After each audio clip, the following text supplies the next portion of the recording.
ایک مرتبہ نبی علیہ السلام ایک درخت کے نیچے آرام فرما رہے تھے۔ ایک کافر نے دیکھا کہ تلوار لٹک رہی ہے، آپ صلی اللہ علیہ وآلہ وسلم آرام فرما رہے ہیں۔ اس نے سوچا کہ موقع اچھا ہے، کچھ کام کر دکھاؤں۔ اس نے آگے بڑھ کر تلوار کو ہاتھ میں لے لیا۔ اسی دوران نبی علیہ السلام بیدار ہو گئے تو پوچھتا ہے، اے محمد صلی اللہ علیہ وسلم، اب آپ کو مجھ سے کون بچائے گا؟ نبی علیہ السلام نے فرمایا، اللہ۔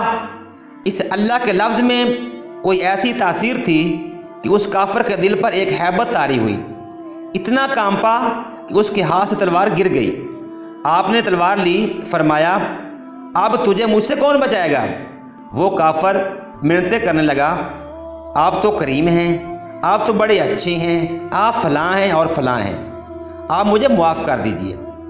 آپ صلی اللہ علیہ وسلم نے اپنے رحمت للعالمین ہونے کا ثبوت دیا کہ اچھا تو ایسے سخی سے معافی مانگ رہا ہے جسے رحمت للعالمین کہا گیا۔ فرمایا، جا، تجھے میں نے معاف کر دیا۔ کہنے لگا، حضور صلی اللہ علیہ وسلم، آپ نے مجھے معاف کر دیا اور ذرا کلمہ پڑھا دیجئے تاکہ مجھے اللہ تعالیٰ بھی معاف فرما دیں، میں آج سے آپ کے غلاموں میں شامل ہوتا ہوں۔ جزاک اللہ۔